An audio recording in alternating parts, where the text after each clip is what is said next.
Quem aqui está precisando de um milagre? Hoje a gente vai fazer um estudo de uma passagem que ela é exatamente um manual de como a gente deve fazer para conseguir chegar no nosso milagre, receber o nosso milagre de Deus, tá bom? Quem conhece a história do cego de Jericó? Hoje a gente vai ler essa passagem. Está em Lucas capítulo 18, versículo do 35 ao 43. Aconteceu que, quando Jesus se aproximava de Jericó, um cego estava sentado à beira do caminho, pedindo esmolas. E ouvindo o barulho da multidão que passava, perguntou o que era aquilo. Anunciaram-lhe que Jesus, o Nazareno, estava passando. Então ele gritou: Filho de Davi, tenha compaixão de mim. Os que iam na frente o repreendiam para que ele se calasse, mas ele gritava cada vez mais: Filho de Davi, tenha compaixão de mim. Jesus parou e mandou que trouxessem um cego. E tendo ele chegado, Jesus perguntou: O que você quer que eu lhe faça? E ele respondeu: Senhor, que eu possa ver de novo. Jesus lhe disse: Pois então veja, a sua fé salvou você. Imediatamente ele passou a ver de novo e seguia Jesus, glorificando a Deus. Também todo o povo, vendo isso, dava louvores a Deus. Maravilhosa passagem e aqui de um conteúdo, um tesouro maravilhoso aqui o que essa passagem nos traz, porque é exatamente tudo aquilo que a gente precisa para poder conseguir receber o nosso milagre, alcançar, realizar um sonho na nossa vida. O primeiro ponto aqui, eu vou ler a passagem, uma parte, um trechinho, e aí a gente vai conversando sobre cada ponto, tá? Os dois primeiros pontos eles estão nessa primeira parte aqui. Aconteceu que quando Jesus se aproximava de Jericó, um cego estava sentado à beira do caminho, pedindo esmolas, e ouvindo o barulho da multidão que passava, perguntou o que era aquilo. Anunciaram-lhe que Jesus, o Nazareno, estava passando, então ele gritou: Filho de Davi, tenha compaixão de mim. Aqui, a primeira coisa que a gente precisa de fazer para poder conseguir o milagre é tomar uma decisão. Eu quero esse milagre, eu quero ser curado, eu quero realizar o meu sonho. A gente precisa fazer isso. É a primeira coisa que a gente precisa de fazer para poder chegar no nosso milagre. Aqui no caso do cego de Jericó, é claro, ele estava sentado, ele ouviu o barulho. Quando ele soube que era Jesus, ele tomou uma decisão. Ele se levanta e fala: Eu quero ser curado. E ele começa a ir na direção de Jesus. Então, a primeira atitude que a gente precisa de ter para conseguir um milagre, e a única atitude, vocês vão ver que a única atitude que a gente precisa de ter para conseguir um milagre é tomar uma decisão. Eu quero receber o meu milagre. Eu quero realizar determinado sonho. Tá? Essa é a única coisa que a gente precisa de fazer, é o nosso livre-arbítrio, é a nossa escolha. Eu preciso, porque o que acontece com o cego de Jericó, por exemplo, quando ele ouviu que Jesus estava ali, ele poderia continuar pedindo esmolas e sentado ali. Mas ele resolveu, e Jesus não iria curá-lo se ele não se levantasse. Concordam comigo? Ele precisa de fazer esse movimento. O segundo movimento, a segunda passo para a gente conseguir esse milagre, será como ele faz. Ele levanta e ele começa a ir em direção a Jesus, falando: Jesus, filho de Davi, tenha compaixão de mim. Então, o segundo ponto eu primeiro preciso tomar minha decisão de querer o meu milagre, e o segundo é começar a caminhar na direção de Jesus. Eu preciso buscar Jesus para que ele opere o milagre na minha vida. Eu preciso buscar Jesus para que ele realize o meu sonho. Uma passagem que fala muito bem sobre isso, a importância da gente buscar a Deus, olha essa daqui, está em Isaías 45, versículo 15. Verdadeiramente tu és um Deus que se esconde, ó Deus de Israel, ó Salvador. Quando eu li essa passagem, um Deus que se esconde, eu não consegui entender muito bem. Mas eu vou trazer uma comparação para a gente entender melhor por que Deus é um Deus que se esconde, ele precisa se esconder. Tá? Imagina só que você tem uma praça onde você tem um monte de criança nessa praça. Um monte de criança nessa praça e você chega, um vendedor de picolé, de sorvete, ele chega com com uma barraquinha, ou enfim, com um carrinho, e ele anuncia ali naquele momento que ele está dando picolé para todo mundo ali que pedir, para todas as crianças que pedirem, o sabor que quiser, quantos quiserem. Todas as crianças, naturalmente, elas vão em cima dele e vão começar a pedir. Provavelmente no início as crianças vão pedir os sabores que elas mais gostam, né? Chocolate, enfim, os sabores que elas mais desejam. Com o passar do tempo, como aquele vendedor de picolé está ali, as crianças elas vão começar a escolher outros sabores até para experimentar.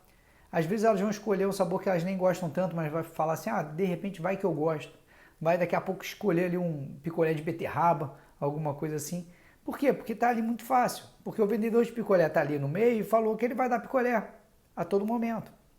Agora pensa comigo o seguinte, imagina só se esse vendedor de picolé ele anuncia, olha, eu estou dando picolé para toda criança que chegar até mim, mas ele se esconde na praça. E se esconde muito bem escondido, vamos botar assim.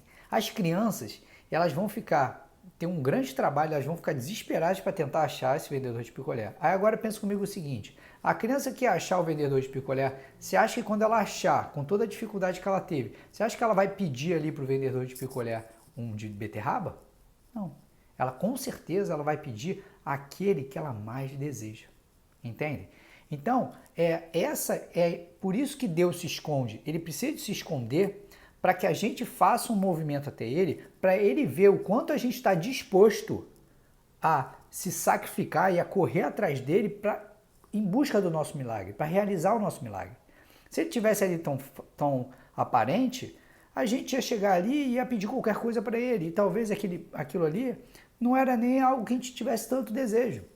Por isso então que ele se esconde. Ele se esconde para exatamente testar, ver até onde a gente gostaria de receber aquele milagre. Porque às vezes o que a pessoa vai fazer? Eu quero meu milagre, Jesus. Mas aí ele começa a caminhar com Jesus, mas o milagre ele não acha Jesus. Não está ainda achando Jesus, não está encontrando. Aí ele desiste, ele fala assim, está muito difícil, quer saber? Esse milagre aí, eu continuo cego mesmo, está tudo certo. Entendem? Por isso é a importância de Deus se esconder. Por isso que é a grande importância da gente fazer o movimento na direção de Jesus, na direção de Deus, para a gente conseguir esse milagre. A partir do momento que a gente chega até Ele, Ele vai dar para a gente aquilo que a gente gostaria, que a gente deseja. O terceiro ponto é o seguinte, vou ler a passagem. Os que iam na frente o repreendiam para que ele se calasse, mas ele gritava cada vez mais, Filho de Davi, tenha compaixão de mim. Essa passagem aqui, você fica até com pena do cego, né? Imagina só, ele começa a ir atrás de Jesus e as pessoas que estão mais próximas de Jesus começam a empurrar ele, não incomoda o mestre, começam a dificultar a chegada do cego até Jesus.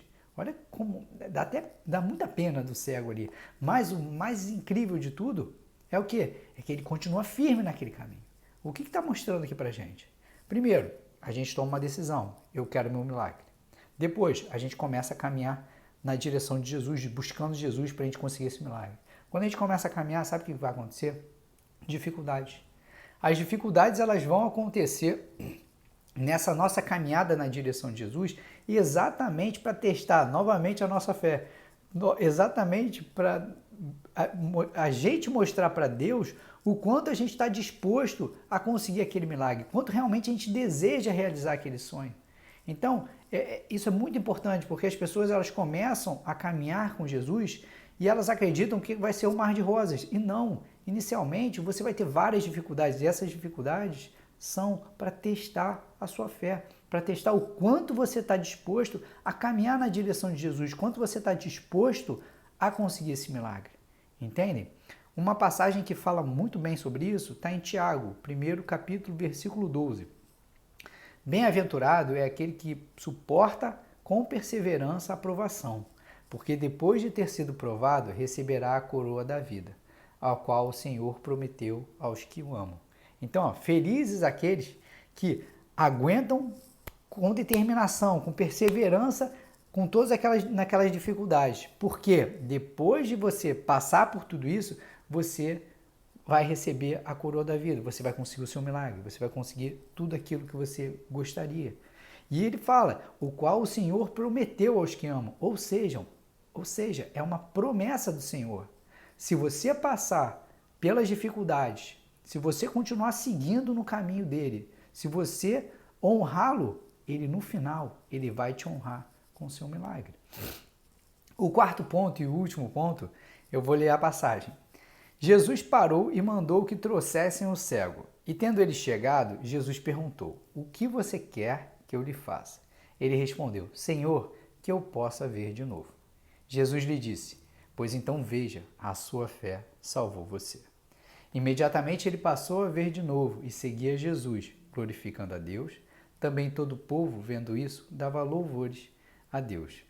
Aqui é muito legal porque, assim, quando o cego chega até Jesus, Jesus pergunta para ele: o que você quer que eu lhe faça? É óbvio que Jesus sabe o que o cego gostaria ali naquele momento. Só que Jesus pergunta aquilo ali para o cego porque ele quer ouvir da boca do cego mais uma vez, porque o cego ele vem passando por todas as situações e mostrando a fé dele. Né? Ele vai buscando, mostrando essa fé o tempo todo. Ele escolheu, ele começa a caminhar na direção dele, ele passa por todas as dificuldades, ele quer ser curado, mas quando ele chega ali até Jesus, é como se Jesus quisesse que ele que ele confirmasse na frente de todo mundo de que ele reconhece Jesus como sendo o grande Salvador, como sendo a única pessoa capaz de curá-lo na frente de todo mundo. É como se fosse a certeza que ele precisa, mas para as pessoas à volta, as que estão à volta, de que ele acredita que Jesus é o único que pode conseguir esse milagre. Por isso que ele pergunta ali, mais uma vez, no sentido de que Jesus já sabia. E aí, quando ele responde, ele fala: a sua fé curou você. Não é isso? E o que a gente vê que é muito interessante é que, assim, todas as passagens na Bíblia, você percebe que a única coisa que chama atenção nas pessoas em Jesus, Jesus só fica tocado e só é chamado a atenção com as pessoas por uma coisa só. Não é porque a pessoa é bonita, não é porque a pessoa tem dinheiro, não é porque a pessoa é inteligente, absolutamente nada. Jesus não tem elogios nenhum para esse tipo de pessoa. Ele só faz um elogio durante toda a Bíblia, vários momentos, o mesmo elogio. Como é grande a tua fé. É isso que chama a atenção de Jesus. É isso que faz com que Jesus valorize e abrace aquele filho. Porque ele vê o quanto ele confia em Jesus e o quanto é grande essa fé. Tá? Então, a gente só vai conseguir esse nosso milagre, o que a gente deseja, através de Jesus. Não é isso? Então, quais são os pontos então, que a gente precisa de fazer para poder chegar no nosso milagre? Primeiro, tomar uma decisão. Eu quero o meu milagre. Segundo, começar a caminhar na direção de Jesus. Terceiro, as dificuldades elas vão aparecer e aí o que a gente tem que fazer? Manter firme naquele caminho. E em quarto lugar, a gente só tem que descansar e entregar a Deus para Ele agir e operar aquele milagre na nossa vida, que é exatamente o que o cego faz no final. Ele fala: Jesus, me cura. Ele entrega para Jesus e descansa. Entendem? O que não pode faltar em todos esses estágios é a oração. Tá? Aí você vai falar assim para mim: Vinícius, mas espera aí, a oração, eu não vi oração nenhuma durante essa passagem toda. Tem oração sim. Olha aqui, ó. Jesus, filho de Davi, tenha compaixão de mim, quando o cego estava caminhando na direção dele. Nas dificuldades, ele: filho de Davi, tenha compaixão de mim. O que ele está fazendo ali quando ele está caminhando? Ele está orando. Ele está pedindo, suplicando a Jesus que Jesus ajude ele. É a oração.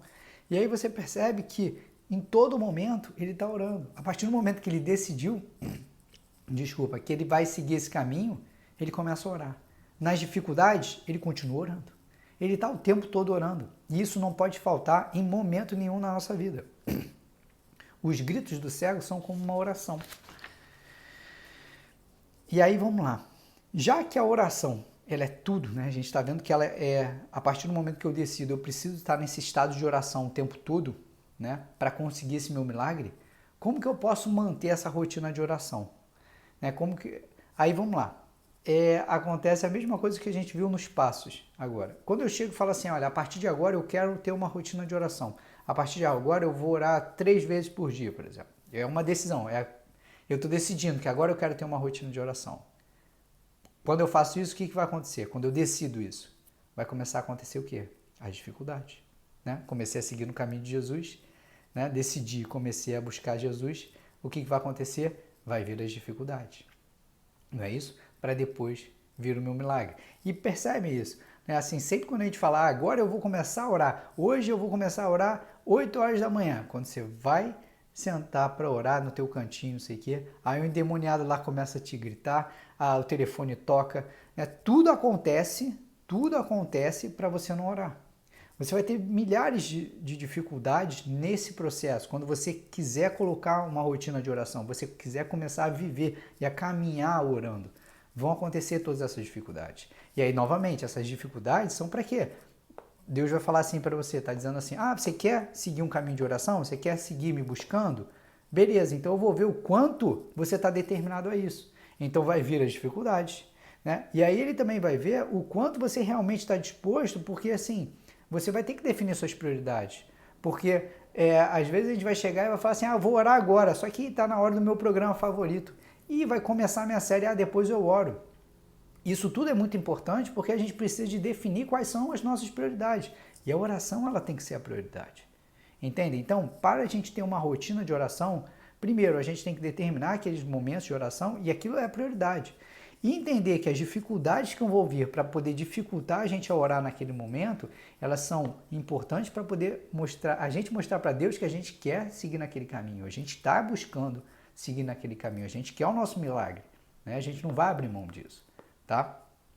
E aí, falando nessa rotina de oração e nessa prioridade de oração, tem uma outra passagem, uma historinha também maravilhosa que mostra exatamente como deve ser a nossa prioridade com relação à oração. Tá? Quem conhece a história de Daniel na cova dos leões?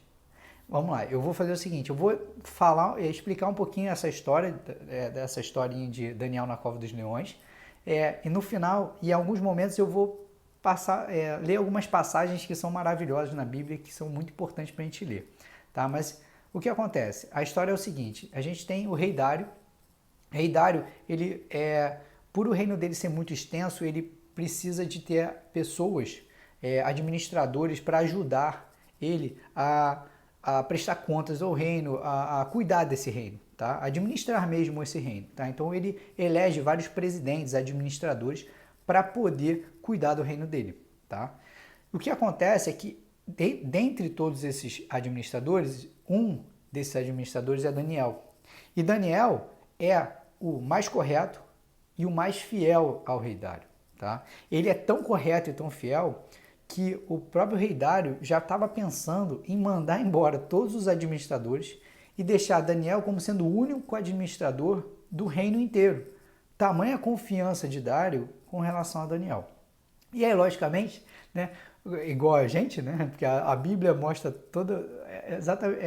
o retrato da nossa sociedade, aqueles administradores ali, né, olhando, vendo que o rei tinha um xodó, né, então o que eles faziam? A gente tem que derrubar Daniel, vamos arrumar algum jeito de derrubar Daniel. E aí esses administradores, né, enciumados, eles começam a buscar algum erro nas contas, enfim, nessa administração de Daniel, só que eles não conseguem encontrar nenhum erro, porque Daniel é muito correto, ele é muito justo e fiel ao rei, então eles não acham nada.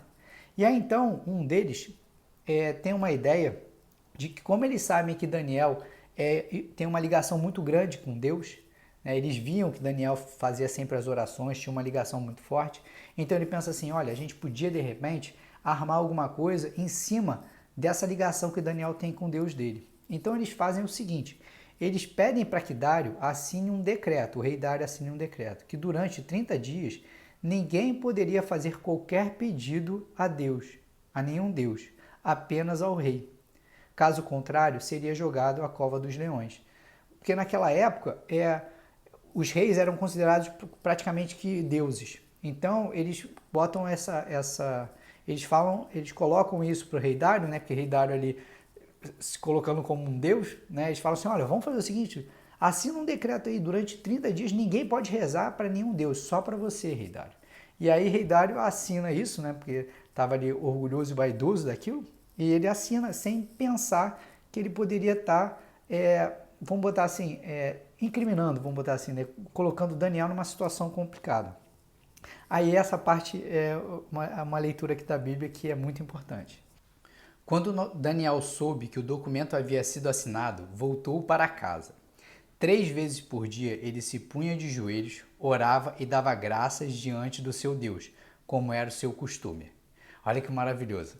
Então, Daniel, quando ele soube que o decreto foi assinado, ele falou assim: ah, o decreto foi assinado, quer dizer que então se eu orar ao meu Deus agora, eu vou ser jogado na cova dos leões, eu vou ser morto.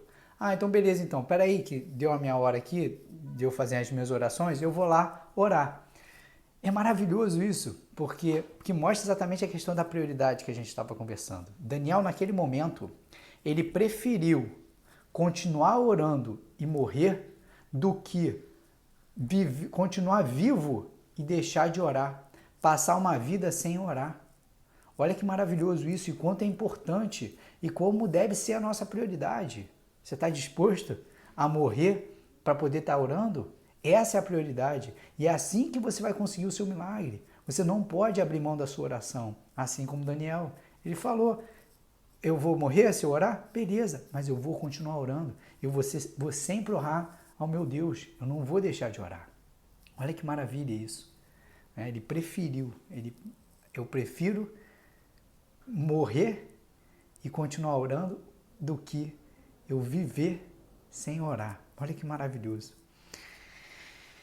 E aí, o que acontece é que os administradores, aquela cambada de endemoniada ali, eles já sabiam, né, que Daniel ia orar, então eles já estavam ali olhando para ver a hora que ele ia orar para poder contar para o rei Dário. Naturalmente que Daniel orou, eles foram contar para o rei Dário, e o rei Dário ali ele não queria colocar, jogar Daniel na cova dos leões, porque ele sabia o quanto Daniel era fiel, era honesto, era justo, era o melhor administrador dele, então assim, ele não queria.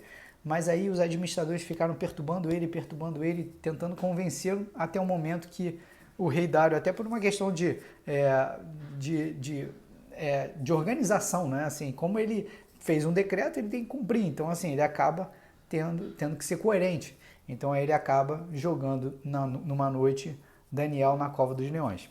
E aí vamos ler a passagem. Pela manhã, ao romper do dia, o rei se levantou e foi depressa à cova dos leões. Ao se aproximar da cova, chamou Daniel com voz triste. Daniel, servo do Deus vivo, será que o seu Deus, a quem você serve continuamente, conseguiu livrá-lo dos leões? Daniel respondeu, que o rei vive eternamente. O meu Deus enviou o seu anjo e fechou a boca dos leões, para que não me fizessem mal algum. Porque foi considerado inocente diante dele e também não cometi nenhum delito contra o Senhor, ó Rei. Então, olha que maravilhoso, né? Então chegou naquele momento ali, ele é livrado, ele consegue aquele milagre, e até porque ele fala aqui, ó, ele foi considerado inocente diante de Deus, porque ele, durante todo momento, ele não abriu mão das orações dele. E também ele não cometeu nada de errado com relação ao rei. Né? Ele estava correto com todos. Por isso ele recebeu aquele milagre. Né? Maravilha. Aí eu faço a pergunta para vocês. A pergunta dos milhões. Vamos colocar assim. Daniel, quando ele foi jogado na cova dos leões, ele orou ou ele não orou? Pensem aí. 5 segundos para vocês pensarem e darem a resposta. Daniel, quando foi jogado na cova dos leões, ele começou a orar ou ele não orou? Eu tenho certeza que a grande maioria, se não todos, vão falar que sim, ele orou. Sabe por que a gente fala que ele orou? Porque a gente já está acostumado a orar no desespero. Aliás, a gente só sabe orar e dobrar o joelho e pedir a Deus na hora do desespero. É o nosso costume. E aí, esse é o nosso grande engano. Por isso que aí quando a gente olha Daniel naquele desespero, a gente vai pensar, não, é óbvio que ele orou, ele se ajoelhou ali, orou e aconteceu aquele milagre. Não. E eu falo para você, eu tenho certeza que naquele momento, quando Daniel foi jogado dentro da cova dos leões, além dele não orar, sabe o que ele fez? Dormiu, descansou em Deus, porque todo o caminho já tinha sido feito. Tudo aquilo toda a rotina de oração dele, tudo aquilo já tinha sido feito. E aí ali ele só entregou nas mãos de Deus e descansou, para que Deus agisse conforme a vontade dele e trouxesse um milagre para Daniel. Para ajudar a gente a facilitar esse entendimento da oração e essa questão de Deus agir na nossa vida e operar esse milagre, vamos pensar o seguinte, a oração ela é como se fosse o trilho e Deus é o trem que vem na nossa direção. para a gente conseguir fazer com que Deus haja na nossa vida, para que Deus venha e traga um milagre para a nossa vida, a gente precisa de construir esse trilho.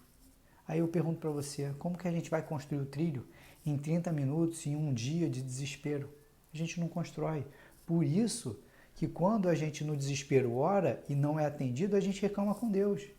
Ah, não, você não me atendeu, eu orei tanto. Não, você não orou tanto, você não tem trilho nenhum aqui. Como que ele pode chegar e intervir na tua vida, operar um milagre, se você não construiu o trilho? Entendem? Isso que é importante. O trilho ele vai ser construído não é em um dia, ele vai ser construído numa rotina de todos os dias da nossa vida. E é isso que vai fazer com que Deus haja na nossa vida. Daniel ali, por ter a vida inteira dele mantido essa rotina de oração, essa ligação com Deus, ele construiu o trilho. Quando chega na hora do desespero, ele não precisa nem de fazer nada. Por quê? Porque Deus já vem e já sabe o que ele precisa. Já sabe, como Jesus já sabia do cego, o que ele precisava. Entendem? Ele já sabe o que você precisa, então ele vai e vai operar o milagre para você. Entende? Para a gente fechar essa parte, que eu acho que é muito importante, né? A gente entender essa questão de como a gente vai conseguir o milagre. O finalzinho da passagem da cura do cego de Jericó, ele fala o seguinte: imediatamente ele passou a ver de novo e seguia Jesus, glorificando a Deus. Todo o povo, vendo isso, dava louvores a Deus. O que ele está trazendo aqui de maravilhoso para a gente? Ele está falando que, a partir do momento que o cego foi curado, ele passou a levar a glória de Deus. E todas aquelas pessoas à volta dele, vendo aquele milagre, eles passam a glorificar a Deus também, a louvar a Deus. O que eu quero dizer para você é que o milagre que você quer, Deus está lá de cima, desesperado para derramar esse milagre sobre você. Está desesperado para realizar esse sonho para você. Sabe por quê? Porque ele sabe que se ele realizar esse sonho através de você, se ele operar esse milagre em você, você vai levar a glória dele para todas as pessoas à sua volta. Você vai ajudar com que outras pessoas também fortaleçam a fé dessas outras pessoas e que outras pessoas também comecem a seguir o mesmo caminho que você. Esse é o grande objetivo de Deus, que todos levem a glória dele a cada dia mais pessoas, entendem? Então, o que eu quero mostrar para você é o seguinte: que o que impede a gente de conseguir o milagre não é Deus, porque ele está ali desesperado para jogar esse milagre para você. Não é Jesus, porque ele é o caminho. Quem é o responsável por esse milagre ainda não acontecer na nossa vida? Somos nós mesmos. A gente precisa tomar uma decisão e a gente precisa de seguir esse caminho. A gente precisa seguir essa rotina de oração. A gente precisa ter essa certeza e essa firmeza e não desviar do caminho. Entende? Esse é o ponto muito importante, entendeu? Porque a gente fica achando que o milagre não vem porque Deus não quer. Não é isso. O milagre não vem porque a gente não faz a nossa parte. Porque Deus, eu tenho certeza que Ele está ali de braços abertos, louco, para poder mandar esse milagre para você. A sua parte é escolher Jesus e durante o caminho orar. Entrega seu futuro a Deus e Ele irá sempre te honrar. Você terá seu milagre. Seu sonho vai se realizar. Para a gente fechar, eu quero fazer uma oração. Todos vocês puderem ficar de olhos fechados e eu vou lendo cada parte e vocês vão repetindo em voz alta e que a gente possa receber todas essas bênçãos e esse milagre do nosso Pai. Senhor Jesus, este dia eu te entrego minha vida. Perdoa meus pecados. Eu me arrependo profundamente de muitas vezes me esquecer do Senhor. A partir de hoje, eu vou recomeçar minha caminhada através da oração, graças ao teu amor. Eu te reconheço, Jesus.